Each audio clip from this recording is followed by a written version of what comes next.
शाबाश, इसी तरह तेजी से बढ़ते रहो। अगर इसी गति से बढ़ते रहे तो जल्द ही तुम पर ढेर सारे बल आएंगे।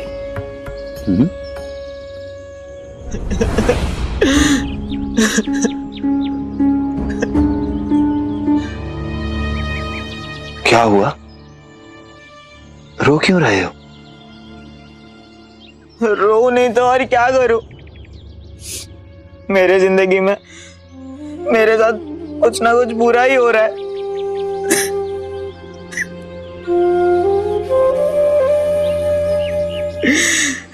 क्या बुरा हुआ है तुम्हारे साथ? मुझे बताओ। मैं जानता हूं आप साई हो, सबकी मदद करते हो, लेकिन आप मेरी मदद नहीं कर सकते। पर कोशिश तो कर सकता हूं ना। बताओ, क्या समस्या है तुम्हारी? साई, मेरा नाम प्रताप है। मैं पास वाले गांव में रहता हूं। कुछ महीने पहले मेरी आई बीमार पड़ी और उस वजह से मुझे अपनी पढ़ाई छोड़नी पड़ी और मैं नौकरी करने लगा ताकि कुछ पैसे कमाकर मैं बाबा की मदद कर सकूं। आई के इलाज के लिए मैं पर्याप्त पैसे जमा कर सकूं। मैं जिस साहूकार के पास काम के लिए गया था, उसने मेरी मजबूरी का फायदा उठाया। मुझे काम की आवश्यकता थी। साहूकार ने मुझे दिहाड़ी नौकरी तो दे दी, लेकिन मेरा मेहनताना बहुत कम तय किया। उसने कहा वो कुछ समय बाद मेरा मेहनताना बढ़ा देगा। मुझे काम की बहुत जरूरत थी, इसलिए मैंने वहां काम किया। बहुत समय बीत चुका है, लेकिन वो साहूकार मेरी दिहाड़ी मजदूरी नहीं बढ़ा रहा।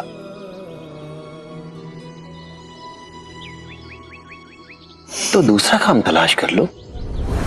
तलाश की और काम मिला भी,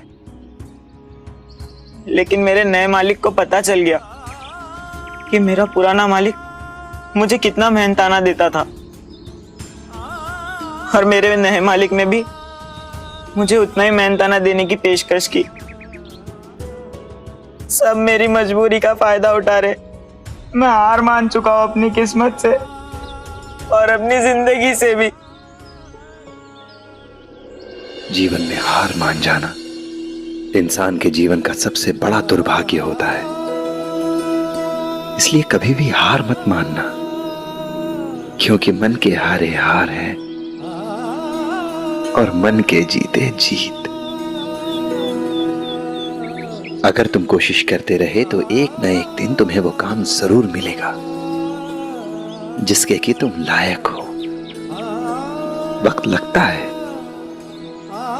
लेकिन परिश्रम का फल जरूर मिलता है। ये सच नहीं है साई। हम गरीब हैं और गरीबों का कभी भी अच्छा वक्त नहीं आता। वक्त सबका बदलता है, तुम्हारा भी जरूर बदलेगा। बस कड़ी मेहनत करते रहो। अमीर हमेशा से ही गरीबों का शोषण करते आए हैं।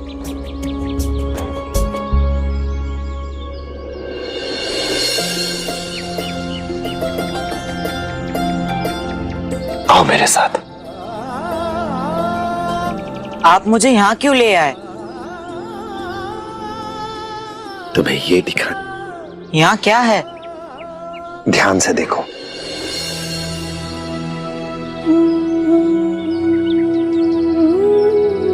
ये तो चींटियां हैं। हाँ, तुमने इन्हें पहले भी देखा होगा, लेकिन आज इन्हें ध्यान से देखो।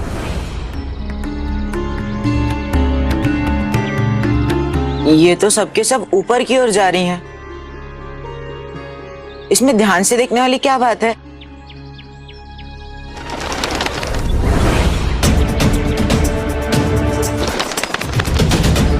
देखा आपने साई, उस चींटी के साथ क्या हुआ? हमेशा से यही होता आया है। आज मेरी हालत उस चींटी जैसी है जो हमेशा शक्तिशाली लोगों का शिकार बनती है। तुम सही कह रहे हो। शायद तुम उस चींटी की ही तरह हो, पर यात्रा अभी समाप्त नहीं हुई है।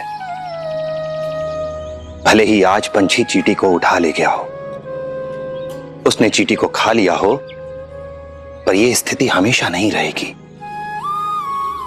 एक दिन जब पंछी के प्राण निकल जाएंगे तो सब कुछ बदल जाएगा। क्या बदल जाएगा साईं? तब उस पक्षी के मृत शरीर को ये चींटियां ही खाएंगी, तब ये चक्र पूरा होगा। इसीलिए तुमसे कह रहा हूं कि जैसे तुम आज हो वैसे हमेशा नहीं रहोगे।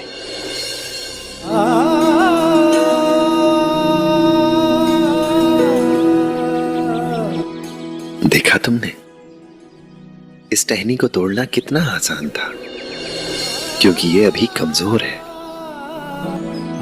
समय बीतने के साथ साथ ये बढ़ती जाएगी और एक दिन ये बड़ा पौधा बन जाएगी। तब इसे तोड़ना आसान नहीं होगा।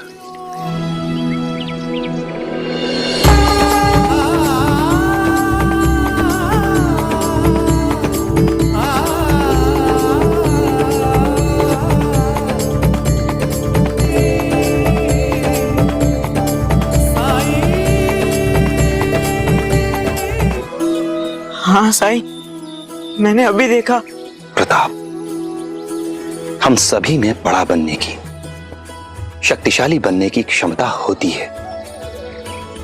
किसी शाखा की छोटी सी टहनी भी अगर आग पकड़ ले तो पूरे जंगल को जलाकर राख बनाने का सामर्थ्य रखती है वो।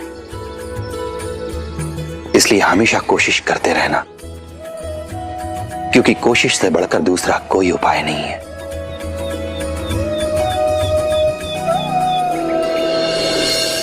अब रोना बंद करो और अपने काम पर जाओ। ये लो, इसे पानी में घोलकर अपनी आई को पिला देना। शुक्रिया साईं। राम जी भला करे। मैं जो कहने जा रहा हूं उसे हमेशा याद रखना। इंसान की प्रवृत्ति होती है कि जब वो सफलता हासिल करता है, सफलता का स्वाद चखता है, तो वो चींटी से बाज बन जाता है। पर आप ऐसी गलती मत करना।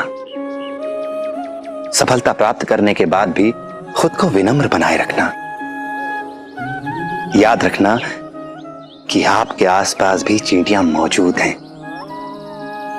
उनकी शक्ति को, उनकी सामर्थ्य को कभी कम करके मत आंकना, क्योंकि एक न एक दिन चींटी का वक्त भी जरूर आता है।